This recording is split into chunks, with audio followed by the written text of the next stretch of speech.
claro, pues el man me la pinta, te vamos a dar. En esa época era como unos 30 millones de pesos, en el 2019. Yo fui sindicado por 3 delitos: tráfico internacional, tráfico interno, la constitución y creación de un grupo infracțional. Un laborator de extragere secundară a cocainei din țara noastră. Un român, 2 israelieni și 2 colombieni au... Nunca había visto tantos euros juntos, eran como unos 12.000 euros, algo así. Al otro día a las 10 de la mañana nos cae la policía al piso. Que yo llamo a mi mamá y yo le cuento: mamá, pues tú sabes dónde yo estaba, tú sabes qué estaba haciendo, y lamentablemente salió mal. Yo no entiendo cómo fue que resulté tan implicado, que pues era un estudiante de universidad cualquiera, con 6 kilos de a cuántas familias no hice daño. Me puse a llorar y le pedí a Dios como sáqueme de esto.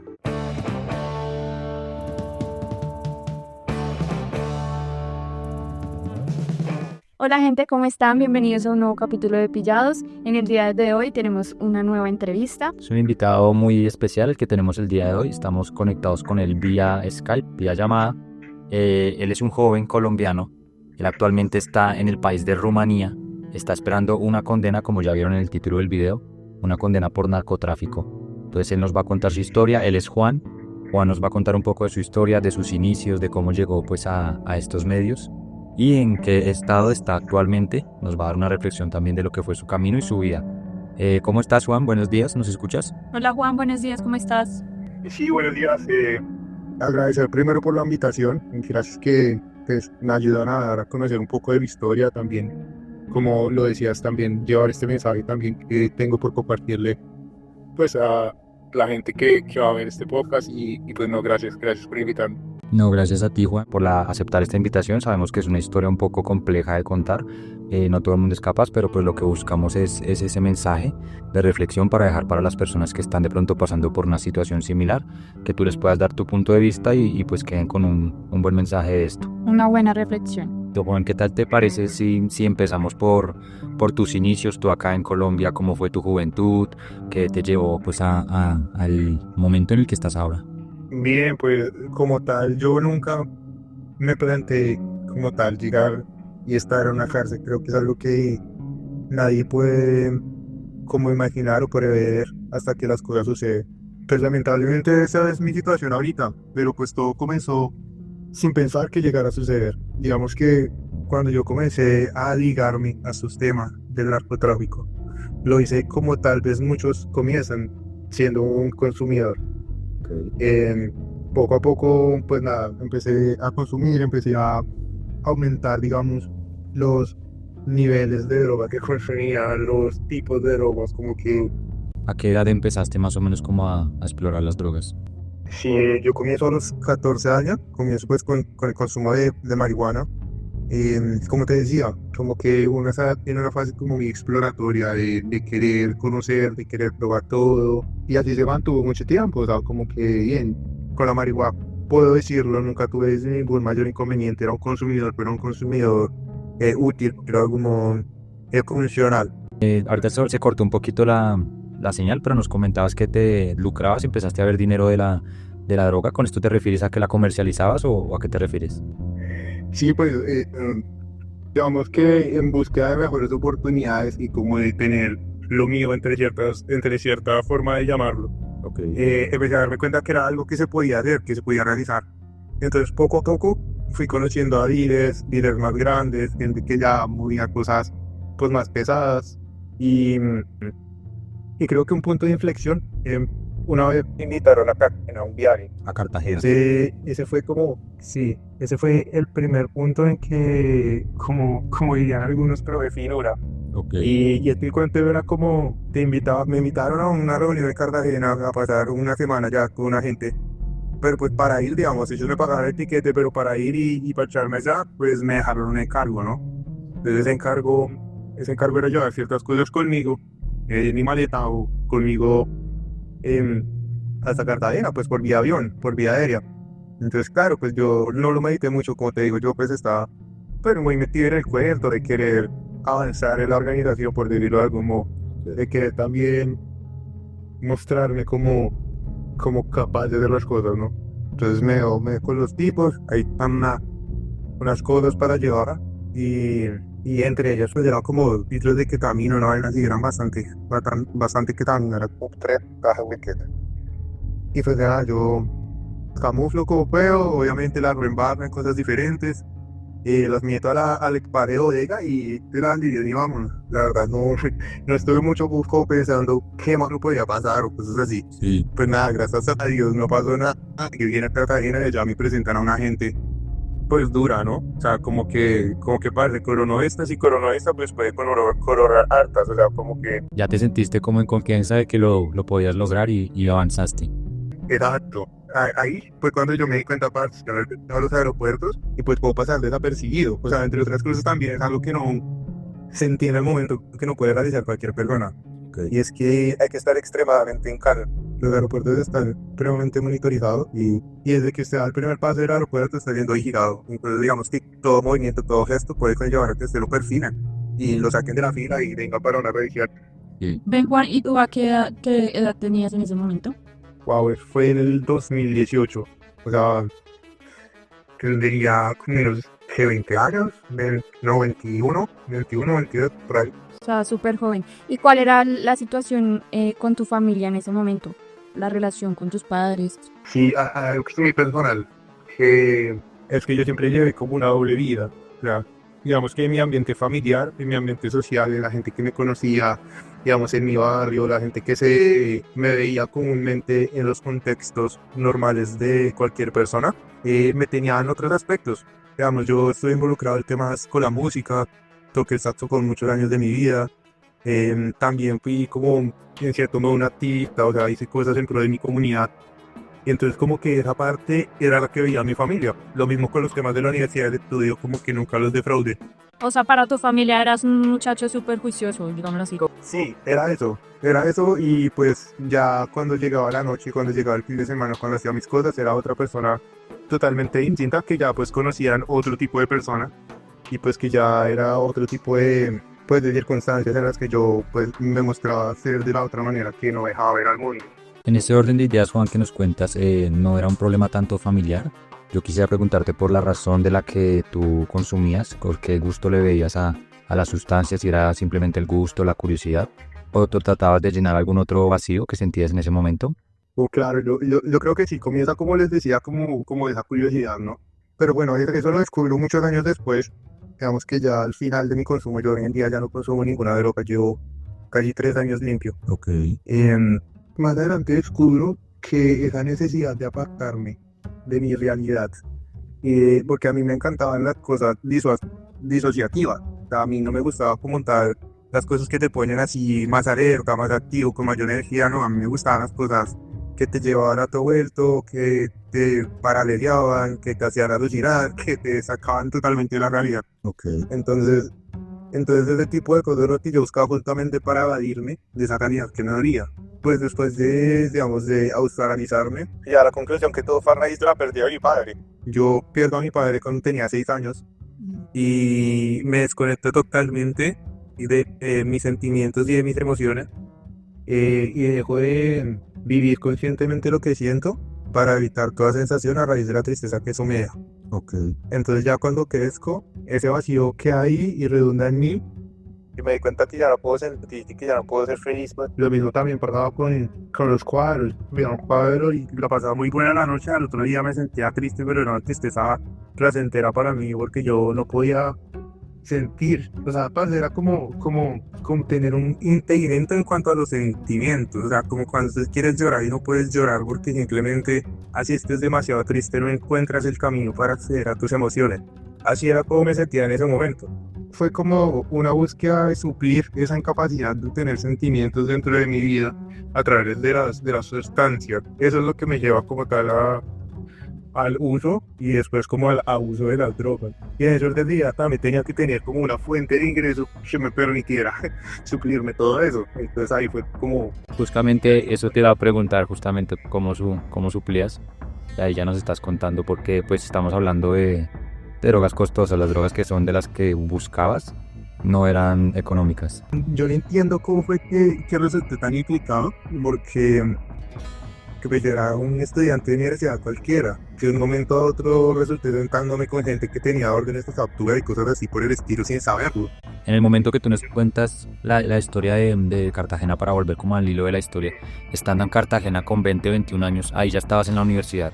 Y yo empecé a estudiar ingeniería mecatrónica, pero nunca termino, justamente por temas de consumo. Ok. Sí, también, no, pues sí, cuando llego a Cartagena, yo pues ya, ahí es cuando te digo que yo empecé a relacionarme con esa gente y así, y llegó un tipo en específico como que se fija en mí y de que yo tengo esa capacidad, ¿no? Y entonces momentáneamente no me dice nada, coge mi contacto de teléfono, se pasa esa semana, yo me vuelvo a Bogotá, sigo en la mía, sigo pues haciendo mis asuntos, rebuscándomela así como entre comillas, sacando pues algún beneficio de mi consumo y pues digamos que hay una palabra que utilizan mucho en el network marketing, que es ser un prosumidor, o sea, consumir lo que tú mismo produces o lo mismo que tú vendes. Juan, yo te puedo preguntar por ese primer viaje que tú haces y que pones pues tu integridad y tu libertad en riesgo, ¿cuánto te llegaron a pagar por ese viaje? Si te digo, es algo como que nunca pusieron dinero para pagarme, pero yo en Cartagena tuve de todo, o sea, no tuve que poner un peso, o sea, no me hizo falta un peso. Como los mencionaste, y volví. como la prueba de finura que te pedían, como que la superaste esa prueba, ya después venía el dinero. Una prueba o sea, no fue como tal un trabajo, sino fue como una prueba en cierto sentido. Ellos me recogen en el aeropuerto, me llevan a un hotel supremamente lujoso, allá estoy con comida, todo lo que necesitaba me lo pedían, drogas, mujeres, todo, o sea, era un ambiente súper de película, así como no lo ven, como icónico, con lujos y con vainas, con todo. Y Bueno, lo que conocías. algo supremamente salido de lo que yo conocía, y era supremamente distópico. O sea, era como que en el mismo apartamento, en el comedor, estaba gente que hacía vainas con tarjetas, rebuscándose como lo del día, lo de sobrevivir esta semana. En otro cuarto estaban cocinando cosas, en otro lado estaban todo así como o sea, muy ilegal, todo dentro del apartamento, como que no había nadie que sabía ir a nuestra etapa vacacional, sino todos como ese modo de que estamos haciendo dinero, aunque estemos en un lugar de vacaciones, estamos haciendo dinero y pues costeándonos la vida que nos estamos dando al mismo tiempo que, pues de cierto modo, laburamos. Ese era el verbo, ni siquiera trabajar, laburar. ¿Tú qué pensaste cuando obviamente viste esta experiencia? Ya tenías experiencia con algunas sustancias, pero viste una forma de vida diferente, viste cómo los acaban de mencionar. Se generaba dinero, se vacacionaba al mismo tiempo y veías como todo este lujos, como todo lo que decías de las mujeres, la comida, el cuarto, todo. ¿Cuál fue tu pensamiento en ese momento? No, pues obvio que uno le cambia la visión totalmente. Como que uno puede fantasear, hay mucho cuidado que dice, no, yo quiero ser un narco o algo así cuando grande, pero digamos que no se dimensiona, o sea, uno en realidad, uno tiene una persona que en una casa dimensional como una realidad aquí de esa, porque en realidad hay un trastorno, o sea, yo ahorita analizo todo lo que vi y eran temas muy densos y, o sea, la gente sufre a causa de esas cosas, ¿sí me entiendes? Sí. Incluso pues lo que yo hice, o sea, cuánta gente no me le sigue la vida y en sus drogas, eso también es una realidad que comprender. Y claro, cuando veo ese ambiente, pues yo quedo antojado, ¿no? Yo quedo picado de que era esa realidad, de que era estar en una banda, que era estar en un gremio de fútbol que era supremamente organizado. O sea, todo el mundo estaba drogadísimo, pero todo el mundo trabajaba como maquinita, o sea, todo el mundo sabía qué tenías que hacer, sabían que tocabas y lo hacían, lo ejecutaban. Y tú en ese momento decidiste, o sea, ¿qué pensaste? ¿Tú dijiste quiero escalar o me retiro, no me gusta esto? ¿O qué en ese momento qué decidiste y qué pensaste para el futuro de tu línea de vida? No, yo dije, acá es. O sea, mi primer pensamiento fue acá es, estoy con los que son. Esta gente la está rompiendo y quiero una tajada de ese placer que ellos están comiendo. Me vuelvo a botar con ese pensamiento, con la cabeza llena de ideas. Empezaba el año 2019. Y era algo así como el mandadero, ¿sí? El que iba de apartamento en apartamento llevando cosas, ya digamos no tenía tanto como ese rol de vender, porque recibía dinero solo por transportar cosas dentro de la ciudad y sabían que yo era alguien de confianza, que no se iban a perder las cosas, que no sabía cómo moverme, que me explotaba muy fácilmente también por mi apariencia, porque tú me veías por la calle por ahí y yo pues siempre tenía como pues su pinta de universitario, así junto con ERTE incluso, entonces como que era algo que pasaba desapercibido. Que pues en su mundo todo el mundo tiene como sus pintas así más jaletosas, más llamativas, ¿sí? Entonces era como alguien que no se asociaba con ese gremio. Y Entonces, pasar bajo iba de apartamento a apartamento, de locación en locación, llevando cosas de acuerdo a las necesidades que ellos tenían y cosas así. Fueron como mis primeros pasos, ¿no? Entonces después un man me llama, el que te digo que tú lo visualizas de Carlámena, me dice, reunámonos que tengo una vaina re interesante para ti. Y entonces yo, bueno, pues, ¿qué será, no? Y voy, llego como al apartamento, el man me dice, pasa, y hay un trabajo parecido al que hiciste, pues de llevar muchas más cosas, que es de volar mucho más lejos. Pero pues es un tema que todo lo tenemos controlado, o sea, claro, pues el man me la pinta, te vamos a dar, en esa época era como unos 30 millones de pesos, en el 2019, porque vayas a otro país en Europa y estés 15 días y te devuelvan, pero pues tienes que volar con ciertas cosas. Y pues ellos ya, pues, era cuestión de drogas, ¿no? Entonces me dicen como que tengo que llevar, y esa primera vez creo que fue como 6 kilos, güey. 6 kilos. Y yo no, pues era mi primera vez, ¿no? Yo estaba re nervioso, no sabía de nada, de cómo iba a ser la vuelta. Y yo le dije, denme una semana para ver cómo gestionar todo, porque igual tengo que pensarlo. Obviamente no le dije a nadie. Tengo que pensarlo, tengo que gestionar el pasaporte y que ver cómo es la vuelta. Entonces él me dijo, listo. Pero en esta semana, para yo estar seguro que usted no le va a quitar a nadie, pues venga y se pase acá todos los días. Y se está acá y hasta pues, entonces nada. La verdad no se sentía como esa imagen que tiene todo el mundo de que es así muy peligroso todo el tiempo, que uno llega a un apartamento y son males armados y sobre todo para que luego fuera a cambiar de opinión. Okay. Sí, o sea, como para que no me fuera a salir del libreto, para que no fuera a decir, sí, me pagaron el pasaporte, pero entonces me les voy a volar. Sí. Sí, no, fue más bien para eso. Y sí, la verdad, sí, o sea, yo era como, la verdad, sí me trataba re bien, o sea, aparte, no sé si sean así con todos los pasajeros, porque uno al final de cuentas es un pasajero más, pero pues yo tuve la suerte de saber bien, digamos, de compaginar mucho con la gente, era gente que me conocía ya de meses, y gente que sabía yo cómo me movía, cómo hacía mis cosas, y gente incluso que había empezado así como yo, y eso creo como ese sentido fraterno, ¿no? O sea, eso yo creo que es muy importante dentro de todo el cuento. Y sí, es verdad, hay mucha gente que lo obligan, hay mucha gente que llegan a tus cuentos por vías poco violentas, pero pues no fue mi caso. Y entonces después de que me explican todo la vuelta, al final pues nada, me compraron los tiquetes, compraron el pasaporte, compraron todo, yo me equipé con el asunto y lo mismo, váyase al aeropuerto y ponga cara de tranquilo y de serio y corone, pues fue mi primera vez, yo nunca había salido del país. Era mi primera vez afuera, era mi primera vez en el aeropuerto, o sea, en el aeropuerto en la zona de salidas internacionales, era mi primera vez para migración y todo, pero ¿Y te mandaron solo? O sea, no ibas con nadie más. ¿Te mandaron solo? no, solo, pues aparentemente solo, ¿sí? Pero por lo general mandan a alguien, tú no lo conoces, pero mandan a alguien detrás tuyo. O sea, yo me di cuenta me di cuenta del man cuando yo llegué al sitio.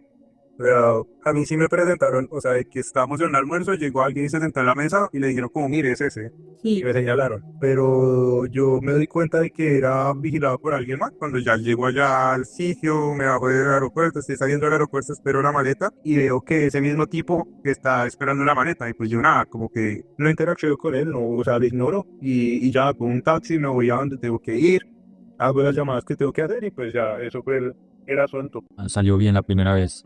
Yo te quiero preguntar, antes del viaje, antes de esta primera vez, ¿tú investigaste el delito que pues estabas incurriendo? ¿Llegaste a investigar en cuanto a cuánto era la pena y demás? No, jamás. Esta vez varias cosas que hice mal desde el principio.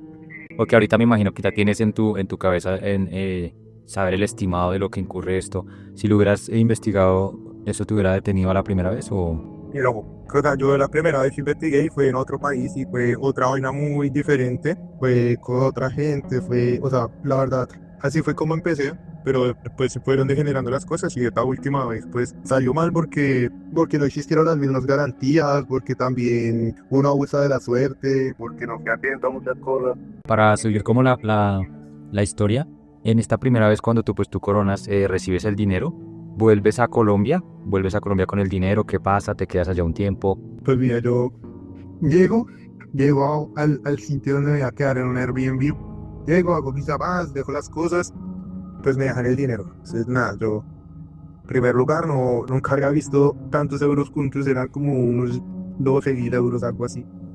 Y pues claro, yo primera vez en el sitio donde llegaba, yo lo primero que hice fue ir a gastarme una parte de la plata, ir a celebrar que había coronado y celebrar que había llegado bien.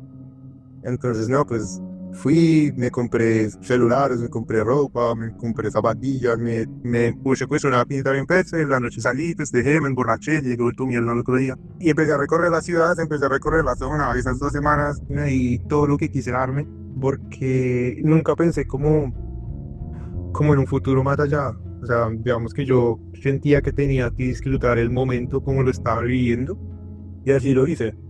Entonces cuando me regreso a Colombia ya no me regresé con toda la plata, sino que me regresé como con la mitad de la plata y lo mismo, y como en ese tono, digamos que ya no había ganas de hacer nada porque tenía dinero, entonces no tenía que ponerme a cambiar, no tenía que ponerme a atender, digamos, a los clientes que tenía, cosas así. O sea, ahí ya hiciste como un pare y dijiste, ok, tengo plata, me llegó plata, voy a detenerme aquí. Y no, o sea, como que la ambición no llegó a ti en ese mismo momento, sino llegó después, ¿sí? No, llega también por necesidad, porque digamos que yo me la quería vivir toda en ese momento. O sea, yo no pensaba en qué va a pasar el siguiente mes o qué va a pasar dentro de un año. Yo pensaba, tengo dinero ahorita, lo voy a aprovechar ahorita y voy a darme la vida ahorita. Entonces, claro, empecé a verme de farras, empecé a ir a conciertos, empecé a ir a restaurantes, empecé a darme la vida, la buena vida como era. Empecé a drogarme el resto. En lo que más boté plata fue en droga. Y harta, o sea, temas de que le recibía 1 millón de pesos al día, cosas así. Y bueno, llegó un momento en que no hay más, ¿no? Te quedas sin dinero. Se acaba. Entonces, sí, se acaba. Entonces, claro, yo otra vez me quedé ahí botado, vuelto nada, como, uy, parce, ¿qué pasó? ¿En qué momento volví a quedar de la nada? Lo bueno es que yo ya tenía una forma de volver a hacer dinero. Y rápido, y harto. Entonces, ¿qué hago? Vuelvo y le escribo al man. Parce, ¿no tenés otro paseíto, otra fiesta aquí, por allá bien lejos? Y el man, claro, pues, claro, hay una más cerquita, se paga pues así, ya tiene, explica toda la vuelta, hágale. Entonces así empieza el círculo de que yo empiezo, salgo del país, regreso al país con plata, vivo lo que tengo que vivir, los meses que alcance. Entonces hice como 2, 3 días antes de pandemia, llegó la pandemia, tuvo que calmarnos, otra vez mi vida vuelve a ser como, pues obviamente había quedado con muchas cosas, había quedado con algunas vainas que había comprado, algunas cosas, o sea, mi nivel de vida sí cambió, pero pues no fuera estable ni perduradero. Entonces al final yo tenía que seguir haciendo lo mismo, seguir volviendo a tomar el tema de un lado a otro, estar así como con el mismo nivel, hasta que, pues nada, pasa pandemia. En pandemia se hizo, fue muy áspero porque todo el mundo estaba en las caras, entonces todo el mundo necesitaba un montón de cosas y éramos muy pocos los que en realidad salíamos, porque yo la pandemia no la viví encerrado, yo me la pasaba afuera, yo me la pasaba con permisos falsos de que era enfermero, con permisos de toda estrategia nos inventábamos para poder transitar afuera, o sea, no estuvimos en absoluto, digamos, como el parche con el que yo estuve en ese tiempo trabajando, no estuvimos como restringidos. Y ya después de la pandemia, pues la gente con la que yo comencé a hacer estas cosas antes, pues nada, muchas cosas se disolvieron. La gente también tuvo que buscar otras cosas que hacer, entonces se perdieron muchos contactos, se perdieron muchas líneas, se perdieron muchas cosas, pero pues mi nombre queda ahí sonando en algunos conocidos. Entonces por otro lado empiezan a salirme propuestas con gente que yo ya no tenía esa cercanía, gente que yo ya no conocía de hace rato, sino que conocía hace poquito tiempo, con otros métodos, con otras cuestiones, otras de otros lados. Bueno, el caso es que hago un viaje y me sale bien. Yo digo, bueno, acá está bacana la vuelta, está chévere la vuelta, vamos a seguir para adelante. Entonces bien, llego, ya pues di cuenta, después de yo tenía una mentalidad más clara de las cosas y ya no llego como tal a desfarrarla toda, como que planteo, bueno, esta plata hay que invertirla, hay que hacer algo productivo, no hay que pagarlo.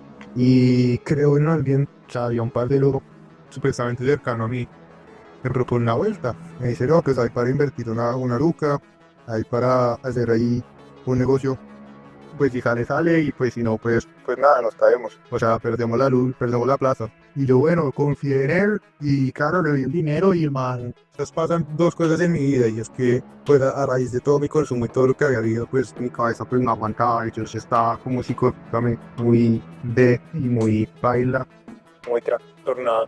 Digamos que yo le dejo ese dinero y la vida me pone a hacer un proceso de desintoxicación en un centro. Yo voy, hago mi desintoxicación, voy a un centro de rehabilitación y cuando salgo ya nadie aparece, ya nadie me responde por ese dinero, cosas que había dejado para que las personas pagaran, todo me lo robaron, yo quedé baila sin un pedo en la nada. Igual de triste, pero estaba sin drogas. Entonces yo empiezo a buscar como cómo volver a hacerla y cómo volver a hacer un trabajo de eso. Y ahí es cuando la necesidad y la gana de querer salir otra vez de esa realidad. Por eso es que yo que mi deseo de drogarme no era como netamente recreativo, sino también había un trasfondo de querer evadirme de la realidad. Cuando yo siento esa necesidad de irme, de salir del ambiente en el que yo estaba, a como ir al lugar. Yo ya tenía un trabajito, ¿no? Yo ya estaba madrugando a las 3 de la mañana para ir al camello, ya estaba ganando mi mínimo, estaba haciendo mi vida, pero no me gustaba mi realidad. No me sentía cómodo, no me sentía bien. En este transcurso, en este momento que nos cuentas de la desintoxicación, ¿volviste a consumir o duraste ya un tiempo sin consumir? Duré 3 meses limpio. Ok. Pues mi cumpleaños me cogió fuera del país y nada, con lo que tuve a mano me drogué en mi cumpleaños, después de que salí de rehabilitación. Pues voy a Colombia y ya cuando vuelvo a Colombia vuelvo a poner la cabeza, o sea, vuelvo a consumirme lo que no me consumía hasta ese momento. Pero después también o sea, me la pasaba así como en temporadas de que ya no era tan seguido, ya no era así como al mismo ritmo, pero pues cuando me las pegaba y pues era estar en conciencia. Y bueno, entonces yo ya estaba rehaciendo mi vida, pero no. En este punto de la historia que nos cuentas que ya habías viajado varias veces, habías hecho la vuelta varias veces, tus papás ¿qué te preguntaban sobre esto? Tu familia, ¿qué les decías sobre qué hacías viajando fuera del país, que llegabas con ropa diferente y demás? Digamos que al principio fue todo un tema de que yo no les contaba qué hacía realmente. O sea, yo decía, no, tengo un contrato para hacer una instalación en no sé dónde, vamos a poner las luces de una discoteca, vamos a poner el sistema de audio en un estudio, vainas así, como relacionadas a mi carrera, pero pues que sonaran reales. Mi mamá, digamos, que me creía un poco de su, ¿cómo decirlo? Como en su inocencia, se me escapa la palabra. Su creo medio idea de madre, porque pues a su hijo siempre va a ser como que le creo lo que diga. Pero me imagino que eso fue al principio, porque yo siento que de mamá siempre tienen como ese presentimiento, no sé si lo sentiste, si lo viste de parte de ella. Sí, de hecho, nosotros tenemos una confrontación cuando estaba en el centro de rehabilitación y yo tuve momentos de con ella y yo le digo, mamá, vea, yo para seguir siendo yo de ahora en adelante, hay que comprender qué es lo que realmente pasa conmigo. Sí, o sea, como que yo mismo me bajé de ese pedestal que ponen todas las mamás de sus hijos de que eres el bueno, los amigos son los que lo corrompen o cosas por el estilo. Entonces yo le digo y le cuento todo lo que ha sido mi vida y todo ese trasfondo que ella tal vez sí conocía, buscaba ignorar o no quería aceptar totalmente. Entre esas cosas, pues yo le digo, le muestro mi pasaporte, le muestro todos los sellos que tenía, yo le digo, vea mamá, cuando quedaste lado, no estaba donde le dije, porque yo por lo general le decía que volaba ahí cerca de la región, o sea, yo le decía como me voy a Perú, me voy a Ecuador, me voy a Panamá, cosas así, pues en realidad estaba viniendo a Europa. Pero yo como que le conté la verdad, no, ve, estuve acá, estuve allá, hice esto y de lo otro. Entonces ya después, cuando yo salgo, yo ya sabía que no le podía decir a mi menor que me iba a ir del país porque yo iba a saber a qué le iba a ir del país. Ella ya sabía el porqué de que yo saliera del país. ¿Y ella qué te dice? O sea, ella cuando tú le cuentas y la confrontas, ¿ella qué te dice? No, pues de cierto modo me sorprendida, porque yo siempre fui, desde pequeño fui muy travieso de hacer cosas que yo nunca se hubiera imaginado, de hacer muchas vainas que de pronto no ve haciendo su hijo. Y ya cuando yo le digo todo eso, pues simplemente me dice que he tenido mucha suerte, que Dios me ha cuidado muchísimo y que no vuelva a arriesgar mi libertad de la manera en que lo hice. Claro. Y entonces ya la próxima vez que yo viajo, yo no le digo, yo me voy volado. O sea, yo aproveché que ella estaba de vacaciones donde vive mi hermana, entonces ella no estaba en la casa donde vivíamos juntos. Yo no le digo a nadie, con mis maletas y me voy. Me voy, despego, pam. Cuando ya llego, nosotros llegamos al mismo tiempo. O sea, yo tengo un vuelo de 12 horas y pico, como hasta París, después hago transbordo y vengo acá donde estoy. Y bueno, no llegué directamente acá, llegué después de muchas cosas que pasaron después. Bueno, de hecho, cuando yo estoy en Hungría, creo, la llamo y le digo, mamá, yo estoy en Hungría, estoy en Europa, me vine otra vez con estas cosas y ella solo o sea, llorando, totalmente decepcionada de mí, atacada, en llanto, me dice que espera que me vaya muy bien, que lo volví a hacer, pero totalmente triste, totalmente llegada de ese dolor de madre, como de ese desaliento de no saber cómo poner como sus riendas sobre mí, como no entender de por qué volvía yo a hacer estas cosas porque sabía que de pronto tenían un desenlace que no iba a ser bueno. Claro. Yo te pregunto, Juan, en este punto de la historia ya tú habías pasado por varios viajes, por la desintoxicación, ya le habías contado a tu mamá, ya sabías el sentimiento que tenía ella frente a esa situación. ¿Qué te motivó a hacer ese viaje en el que pues ya estamos en el viaje en el que pierdes la libertad? ¿Qué te motivó a decir? ¿Era una cantidad de dinero? ¿Tenías un propósito con esa ganancia? ¿Qué querías de ese viaje? Más allá del dinero, estaba el viaje de una manera que nunca, digamos, había viajado solo una vez, pero estaba pasando cosas que nunca habían pasado. Y fue en parte porque lo hice con gente que no conocía, que apenas sí me habían presentado, yo en realidad no sabía ni para quién iba a trabajar ni nada. Es el momento que ni sé para quién, no sé quién era el dueño de lo que traje. Pero era un método distinto, un método que requería como otros pasos acá, no era solo entregar y ya, sino que tocaba estar presente, que sacaran las cosas y más procesos. Entonces, por tal, o sea, como que me garantizaban la seguridad en los aeropuertos, que yo llegaba sano y salvo, pero yo tenía que hacer una segunda parte, no era solo volar, sino estar ahí, ayudar a hacer las cosas para digamos, extraer pues la droga, la mercancía, y que por lo tanto no pagaban tanto como pagan por simplemente hacer un viaje cuando tú vas de cabeza y si te caes eres tú y pues es más riesgoso y todo. Entonces esto no fue tanto lo monetario, fue más bien como ese deseo de ponerme en riesgo, de que salir de mi cotidianidad y querer irme muy, muy lejos de donde yo estaba. Porque eso fue lo que realmente me impulsa. Yo tengo un momento, una semana antes de viajar, yo sabía que iba a viajar, 15 días antes yo tenía la fecha, yo tenía la plata, tenía la tarjeta de crédito y la sobregiro, saqué toda la plata que pude sacar, compré la droga que pude comprar, fui como a 3, 4 conciertos en esos 15 días, y entonces yo viajaba un lunes festivo, y el sábado era un puerto, al otro día, el domingo, estaba re secuelo, mi casa, deprimido, vuelto mierda. Me puse yo ahí y le pedí a Dios como sáqueme de esto, de alguna manera sáqueme de acá de donde estoy. Y así me vine con ese pensamiento en la cabeza. Y entonces claro, yo venía a darme un respiro de todo lo que me enfermaba de estar en donde estaba, de estar en ambientes en donde estaba. La realidad que vivías en Colombia te hizo decir, no quiero estar acá. Más que lo monetario, pues decías, quiero salir a vivir otra experiencia, otra realidad. Porque acá pues es bien sabido que el consumo de las drogas a un consumidor se le hace mucho más difícil porque se consigue mucho más fácil. Tal vez sea eso, en otro lugar no tenías el acceso a las mismas amistades de pronto y quisiste como salir de esa realidad.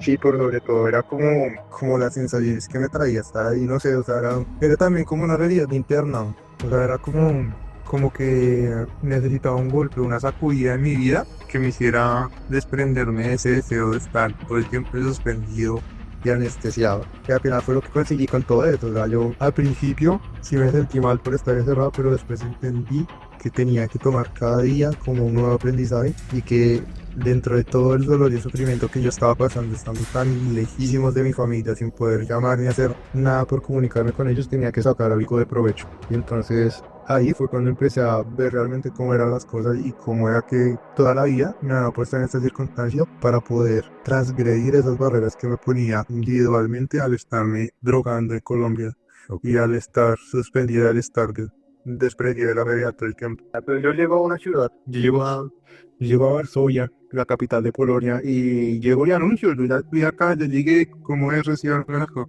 Me dicen, no, usted tiene que coger usted y los vemos, Budapest, la capital. Entonces, claro, era así, re desanimado, pues como así, como me van a cambiar los planes a venir, tal. Y tú con la mercancía la llevabas contigo. Claro, yo todo el tiempo tenía eso, o sea, yo todo el tiempo andaba con eso en la maleta, literal. Y entonces ya, pues acá en Europa viajar en tren tiene muchas restricciones, pero sí sentí, desde que yo llegué, sí sentí la sensación de que alguien me estaba siguiendo, me sentía medio observado, cosa que nunca me había pasado. En el aeropuerto me revisaron las cosas, me hicieron pararme, o sea, vieron que tenía pasaporte colombiano y me revisaron todo lo que tenía en el equipaje. Obviamente todo salió negativo porque así está pensada la vaina, que salga negativo y que pase aeropuertos así, o sea, era una vaina aparentemente bien hecha, bien estructurada, pero de fondo no todos los elementos necesarios para que en realidad pudiera llevar como bien hecha, ¿sí? Entonces yo siento eso que me están siguiendo, ¿no? Me monto en el tren, viajo toda la noche en tren, al otro día llego allá, en la mañana desayuno en un McDonald's y me encuentro con la persona, un colombiano que pues era el encargado como el enlace, era el encargado de recibirme, y él me dice, bueno, acá hay dos circunstancias, la primera es que nosotros no tenemos el dinero para pagarle en este momento, sino que lo vamos a obtener después de que verifiquemos que si hay mercancía ahí y después de que la vendamos. Y entonces bueno, esto ya está muy raro, pero pues tengo dos opciones, o me devuelvo así como me vine, o me quedo y esperar a ver qué hacemos, y esperar que todo salga bien.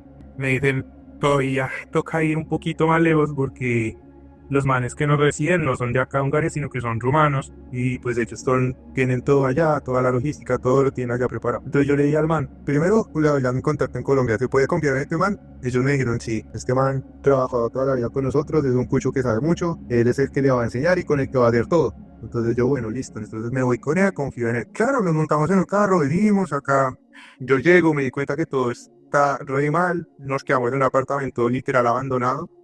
De como 10 años no había nadie en ese apartamento, era como el último piso de un bloque que estaba lleno de palomas, o sea, abandonado, vuelto nada. Y yo me digo, no, parce, ¿qué es esto? O sea, no, ¿cómo nos van a recibir así en este lugar? ¿De dónde van a tener plata para pasarnos y nos reciben en un sitio como este? Y entonces, pues nosotros hablando, porque nosotros no sabíamos el idioma en el momento, hablando con el otro colombiano, pues preocupado. El man me dice, vamos a ir hasta cierto punto, vamos a ver hasta dónde nos llevan estos manes, y si no pasa nada, si estos manes no salen con nada, nosotros cogemos una vía, nos devolvemos, o cogemos un tren, nos devolvemos hasta donde yo sé trabajar, que yo también tengo gente acá en Europa que se trabaja de otros países. Y yo, listo, hágale que yo voy con usted, bueno, somos dos colombianos, tenemos que unirnos, no tenemos que estar ahí, pues los dos como equipo, porque yo tampoco conocía a nadie más. Bien, después nos trasladamos de ese apartamento y dijimos, acá no podemos hacer nada, nosotros tenemos que estar con un lugar más alejado, pues, de la ciudad, era dentro de la ciudad. Conseguimos una cabaña campestre, ahí estamos 2 días, y después de la mañana es un domingo. Nosotros el sábado tenemos la conversación con el otro colombiano de que dijimos, mañana domingo, al mediodía, que estos manes no han salido con nada, y si no nos ha traído las cosas que necesitamos, porque pues eso también fue otro error, que no tenían acá nada logístico de las cosas que necesitábamos para hacer la extracción. Si a las 12 de la tarde no salen con nada, nos vamos, ¿vale? Cobremos nuestras cosas y chao, y hicimos lo que pudimos, y pues no podemos estar acá pagando. Al otro día a las 10 de la mañana nos cae la policía, así, ¡tuf! Como el equipo de SWAT que uno ve en la televisión en Estados Unidos, con sus metralletas de negro, con cascos, con escudos, al piso. No, fue muy rigor ese momento. O sea, nosotros estábamos en la cocina haciendo las cosas, y cuando veo por una ventanita que estaba en la cocina una metralleta hacia asomarse, y el man enmascarado, yo pensé que era un chiste, yo pensé que alguien nos estaba jugando una broma, y ya cuando vi que era ese, vi que el arma apuntaba hacia mí y todo, pues nada, levanté las manos, salí, acosté en el suelo, nos requisan, verifican que no tengamos armas, nos preguntan que si de pronto hay algún riesgo de explosión dentro de donde estamos, decimos que no, llegaron los bomberos, hicieron sus análisis, llegaron la logística de acá, recogió pruebas, recogió huellas, recogió todo. Ahí en ese momento, a ustedes cuando los agarran, ¿ustedes tenían la mercancía en la casa o se la habían entregado al sujeto? No, todo eso estaba ahí con nosotros. Nosotros estábamos trabajando en la mercancía porque tocaba extraerla. O sea, esto venía impregnado en algo y tocaba sacarlo de ahí. Entonces, pues nosotros estábamos haciendo yo la verdad estaba así, tráigame esto, póngame esto, dígame esto. No te asusten, te ayudan. Y el otro colombiano estaba haciendo, bueno, pues claro, llegan y nos cogen literal con las manos en la cara, con el delantal puesto. Y pues no había forma de decir no había forma de decir acá no, eso no es.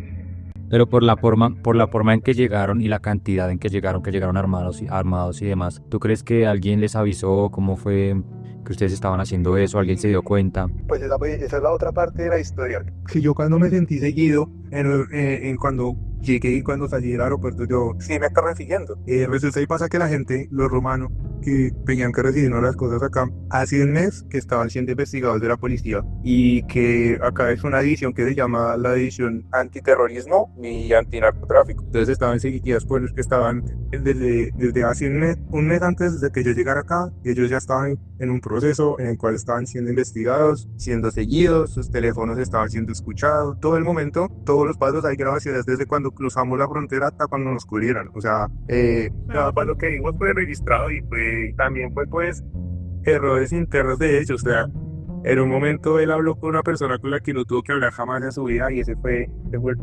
pequeño detalle. Al que llamaron, él ya estaba interceptado, chuzado, como le decimos acá.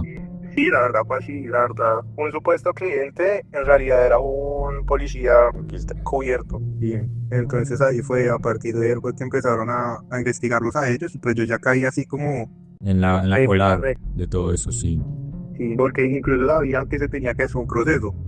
Y una parte fundamental de nuestra investigación es que la policía permite que a nosotros llegue un tipo de ácido que es necesario en la extracción de cocaína. Permite como que ustedes lleguen a ese momento para poder, como decirlo, cogerlos con las manos en la masa. Esperaron. Claro, Mm, nosotros, ese ácido nos llega a las 6 de la mañana, porque del domingo, o sea, ellos, el man que contestó a supuesto cliente, pues en los momentos de decir, parce, necesito esto para asegurar una mercancía. Entonces el man lo manda en tren desde la capital y acá llega, lo manda la noche sábado y acá llega el domingo en la madrugada. Entonces nosotros como estamos en la cabaña, los dos romanos fueron en carro y se volvieron. Entonces cuando ellos recogen ese ácido, se van detrás del carro de que recogiera el ácido y ahí es cuando nos llega la policía al sitio, cuando ubican específicamente nosotros dónde estábamos. Porque el rastro nosotros no le perdemos a ellos cuando nos vamos para la montaña, para la cabaña campestre. pero fue cuando llegó el ácido que ya ellos lo descubrieron y lo siguieron. Lo siguieron. Sí, entonces ahí bueno, por eso nos dejaron acá también un poco y ya después, pues nada, nos trasladan para la capital, allá nos dieron 4 meses. Primera celda en la que yo estuve, en medio de las cosas, tuve la suerte de compartir con gente que me recibió muy bien.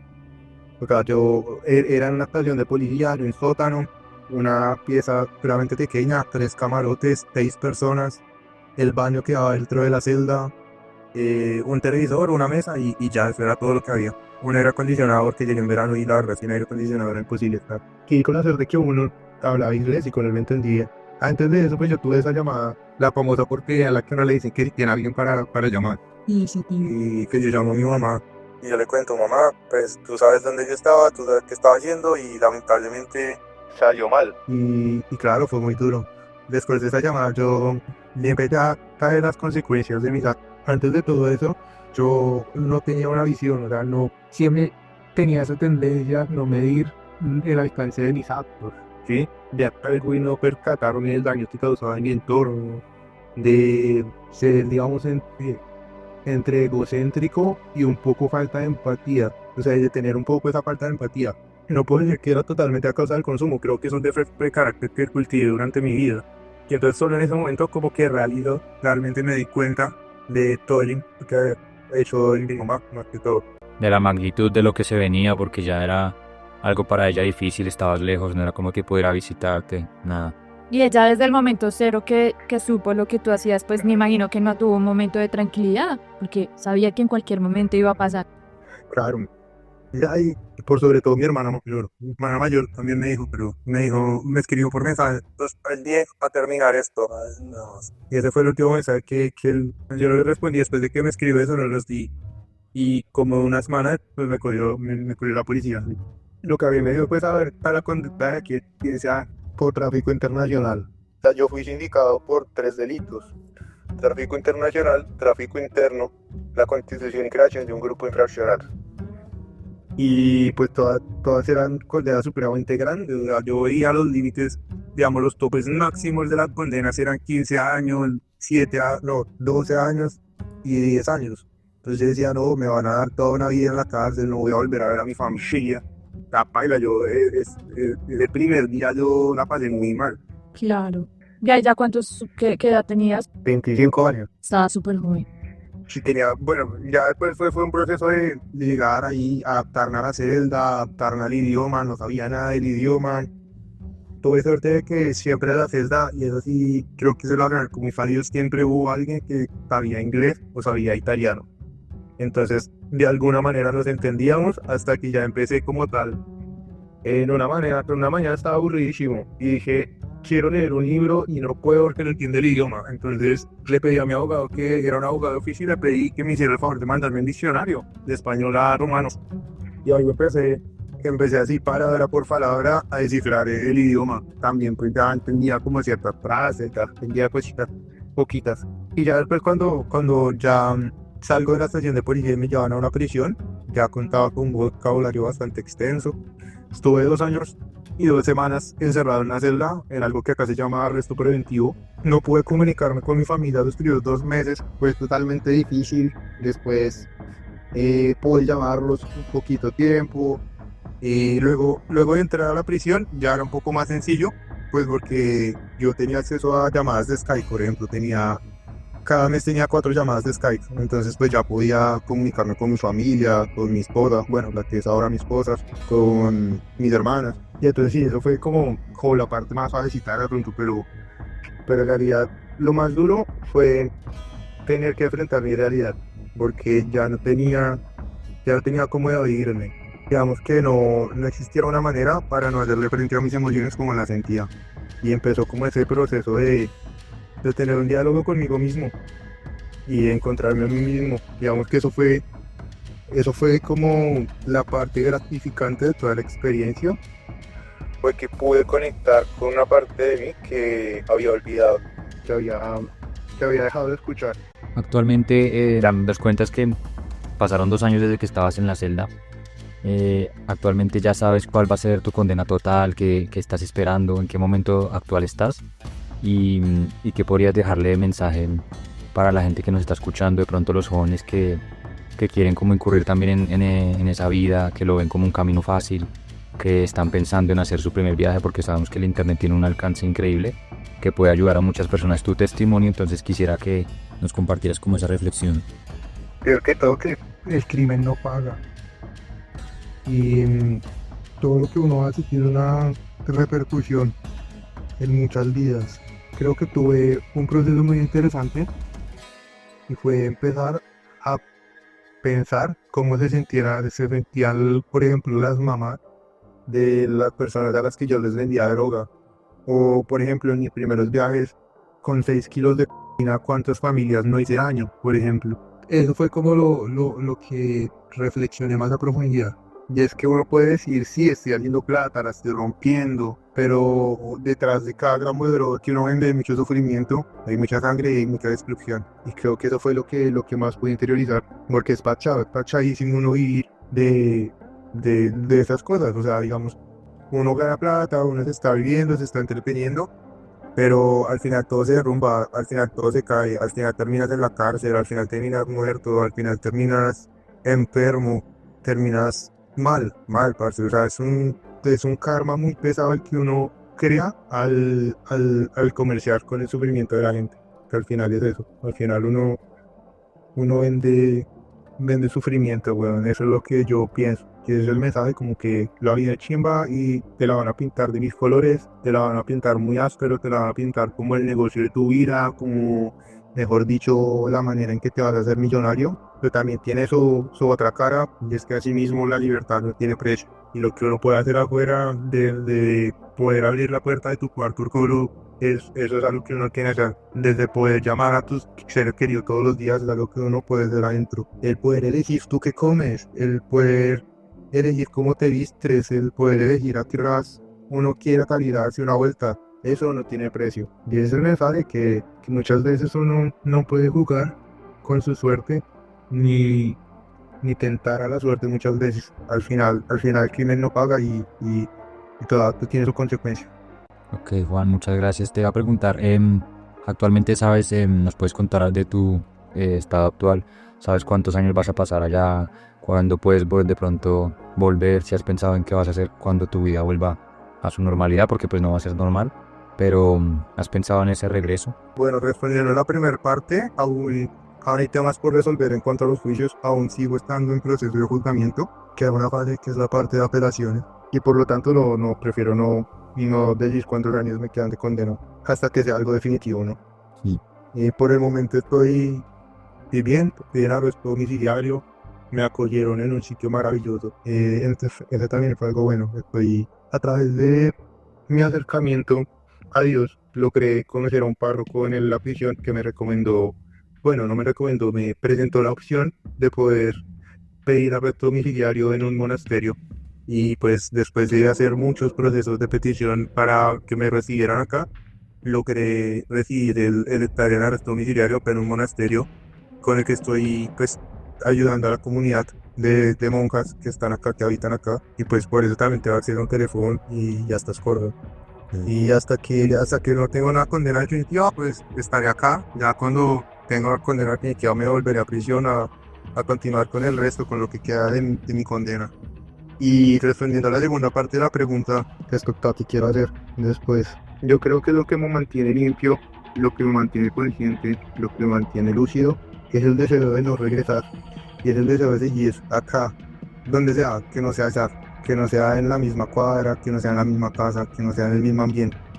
Cuando vuelva es porque ya habré hecho ciertas cosas en mi vida y ya volveré a estar como sobre mis pies. Porque hay algo que es muy cierto y es que cuando yo termine este proceso voy a empezar mi vida desde cero, bien sea acá o bien sea allá. Y prefiero empezar desde cero acá, en un lugar donde no tengo la tentación de llamar al líder, no tengo la tentación de llamar a mis socios con los que trabajé toda una vida, donde no tenga la tentación de recaer en los pasos. Pues si la vida me lo presta, pues igual acá ya tengo varias gente que me apoyará en ese proceso, empezando pues por las mujeres de este sitio que me han acogido y que así mismo me han dicho que me esperan de vuelta cuando termine condena y pues me ayudarán también a conseguir trabajo con los mismos feligreses que vienen acá al monasterio. Ellos también. He hecho varios contactos buenos de gente de bien que me va a colaborar en este proceso, en este asunto. Qué bueno. Al final de todo, pues te queda como la enseñanza que te está dando la vida de que pase lo que pase, te va a mostrar la lección, te va a mostrar un mejor camino. Si tienes que pagar por lo que hiciste, Dios te lo está poniendo así. Pero pues como tú dices, has encontrado personas buenas, has encontrado caminos que te han ayudado. Ya tienes como esa reflexión de vida, sabes qué camino quieres tomar, que quieres empezar de cero, en otro país donde pues no está la tentación, no está los amigos que entre comillas tenías acá, esos diablos que se muestran así en personas, en sustancias, en momentos, y que quieras empezar tu vida de cero estando allá, pues es el mensaje que también nos queda, que es de reflexión. Y nada, Juan, te agradecemos, porque pues sabemos que contar esto no es fácil, es tu historia. Esperemos que ayude a las personas que les tenga que llegar al corazón, que escuchen tu historia y que como esa enseñanza, Juan. ¿Algo que quieras decirle ya a la gente para finalizar? No, pero es agradecerles nuevamente por invitarme, por permitirme estar acá. Era algo que tenía que sacar también de mi sistema, era una historia que tenía que contar, era algo que iba a compartir desde hace bastante tiempo. Y hay una frase que utilizan en este idioma que dice en el idioma rumano es "In totul rado yete shumbine", lo que quiere decir que en medio de todo lo malo siempre hay algo bueno. Dios nunca te pone en una mala situación si no tiene algo que enseñar. Eso es algo que creo que he interiorizado todo este momento. Si hay una prueba en tu vida, es porque hay algo que demostrar y es porque hay algo que aprender. Entonces muchas veces no hay que desanimarse que porque uno la esté pasando en un mal rato, uno tiene que concentrarse en el provecho que uno puede sacar de esa mala situación. Y ya eso sería todo, pues que gracias por la invitación nuevamente a Kevin, a María, muchas gracias. Gracias. Muchas gracias a ti, Juan, por contarnos tu historia en nuestro podcast, por darnos ese tiempo, por darnos tu historia, tu recorrido y lo más importante, la reflexión que nos das a nosotros inclusive y al público. Gracias, Juan. Te deseamos sinceramente te deseamos que pues este tiempo que quede, que lo pases de la mejor manera, que tengas la mejor actitud. Te mandamos mucho ánimo. Desde acá pues estaremos en contacto contigo. Esperamos que pues pronto se resuelva lo que tenga que resolverse, que sea el menor tiempo posible que pases allá. Y nada, cuentas con nosotros, con la comunidad. Cuando pues este video ya esté en el aire, estaremos llegando los comentarios que nos escriban, el apoyo que te mande la gente para que también te llenes de ánimo. ¿Listo, Juan? Muchas gracias, parce. Espero que poder leerlos también a todos y que algo se les haya quedado de esta historia, la verdad. Entonces intenté hacerlo lo más natural posible y nada, deseoso de que así sea, de que pronto poder volver a ser un hombre totalmente libre. ¿Por qué no? Claro que sí, así será. Así será. Muchas gracias, Juan. Entonces, Muchas esto gracias, Juan. fue todo por un episodio más de Pillados. Recuerden que nos pueden seguir en redes sociales, @pilladosoficial, en Instagram pilladosgram. Este canal recuerden que es patrocinado por Perrilandia, los mejores hot dogs barra libre de Bogotá. Nos veremos en un siguiente episodio. Gracias Muchísimas por vernos.